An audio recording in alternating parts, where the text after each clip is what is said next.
آسمان سے ایک نور کی شعاع پیدا ہوئی، سیدھی اندر آئی، اس سے آواز بلند ہوئی، اے عبد القادر میں تیرا رب بول رہا ہوں، تجھ پر ہم نے نماز معاف کر دی ہے، تجھ پر ہم نے نماز معاف کر دی ہے۔ حضرت غوث پاک رضی اللہ تعالیٰ فرمایا لا حول ولا قوت الا باللہ العلی العظیم، کہہ دو سبحان اللہ، پیار سے بولو سبحان اللہ۔ غوث پاک رضی اللہ تعالیٰ نے جب یہ پڑھا نا تو جو نور کی شکل تھی وہ دھوئیں بن کر کے اڑنے لگی، اڑتے ہوئے پھر آواز آئی عبد القادر تجھے تیرے علم نے بچا لیا ہے۔ غوث پاک نے فرمایا شیطان مردود تو اب بھی مجھے گمراہ کرنا چاہتا ہے، مجھے میرے علم نے نہیں بچایا بلکہ مجھے میرے اللہ نے بچایا۔ اب یہ واقعہ بھی ہے کہ آپ نے سنا ہوگا، لیکن اس سے خلاصہ دے دیتا ہوں۔ غوث پاک کی ذات اتنی بلند و بالا، اتنا عرفہ والا مقام دے دیا کہ تمام اولیاء کی جہاں گردنیں ہیں وہاں غوث پاک کا قدم مبارک ہے، کہو سبحان اللہ۔ لیکن وہ نماز کی اتنی پابندی کر رہے ہیں، شریعت کی اتنی پابندی کر رہے ہیں، آپ سادات اکرام ہیں۔ جس طرح دیہات میں لوگ نہیں بولتے کہ مولوی سے تو ڈبل پوچھ تاچھ ہوگی، ایک پوچھ تاچھ کون سی ہوگی جی، ہمیں تو نہیں لوگ پوچھے جائیں گے، یہ بڑا سلسلہ لوگوں میں، اور جی ہم تو ان پڑھے ہمیں کون پوچھے گا، تم سے بھی ڈبل پوچھ تاچھ ہے، تم سے پہلی پوچھ تاچھ ہوگی کہ تم نے پڑھا کیوں نہیں، علم حاصل کرنا فرض ہے، تم نے علم سیکھا کیوں نہیں، تم سے یہ بھی پوچھ تاچھ ہوگی، اور پھر نہ کرنے کی بھی تمہیں پوچھ تاچھ ہونی ہے، اور آگے جو ہونا ہے ذرا پہ وہ ہوتا رہے گا۔ لیکن اسی طریقے سے علماء کا بھی سلسلہ، اس میں کوئی دو رائے نہیں، جو انسان عمل کرے گا اس کا بھگتان اس کو کرنا، اچھا کرے گا تو سیدھا ملے گا، برا کرے گا تو اس کا ظاہر سی بات ہے، خدا غفور رحیم اگر چاہے تو بخش دے، چاہے تو سزا دے گا، وہ قادر مطلق ہے۔ لیکن میرا کہنے کا مقصد یہ ہے، آپ کو جو درس دینے کا مقصد ہے وہ یہ ہے کہ غوث پاک رضی اللہ تعالیٰ عنہ کو دیکھیے، وہ حسنی اور حسینی سید ہے، کہہ دو سبحان اللہ، حسنی اور حسینی سید ہے، اس کے باوجود اعمال دیکھیے، نماز دیکھیے، تلاوت قرآن دیکھیے، سچائی دیکھیے، اور آپ کو بھی یہ دیکھنا ہے کہ ہم بھی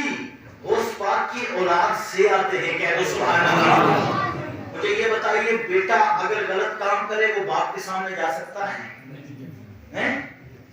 شاگرد استاد کے سامنے، میں غلط کام کر کے سید صاحب کے سامنے چہرہ نہیں کر سکتا،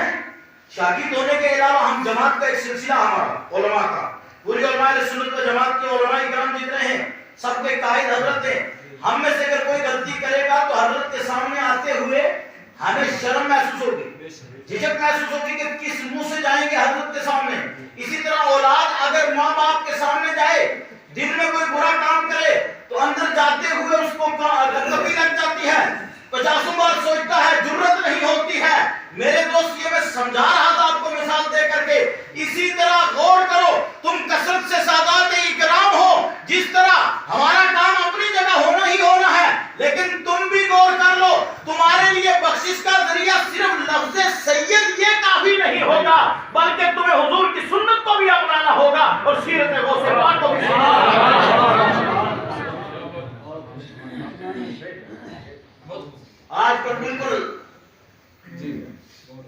حضرت فرمایا کرتے برابر جملہ کہ میری برادری کے لوگ اس طرف چلے گئے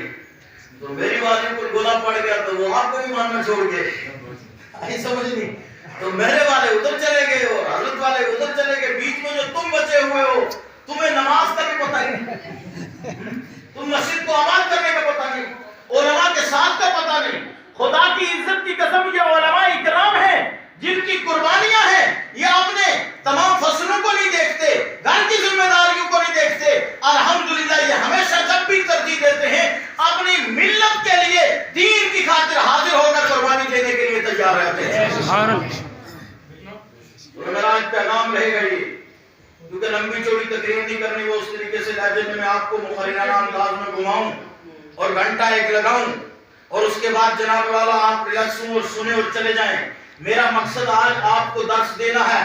الحمدللہ جتنے احباب ہیں خوش نصیب میں آپ، اس کی وجہ یہ پہلے نمبر آپ اللہ کے گھر میں ہیں، کہہ دو سبحان اللہ۔ اللہ کے گھر میں جب تک بندہ رہتا ہے اللہ کے حفظ و امان میں ہی ہے، سمجھ میں آ گیا نا، اس کو کوئی دقت نہیں ہے، اللہ کی رحمتوں میں ہے۔ اور دوسری نسبت دیکھیے کہ اللہ کے ولیوں کے قرب میں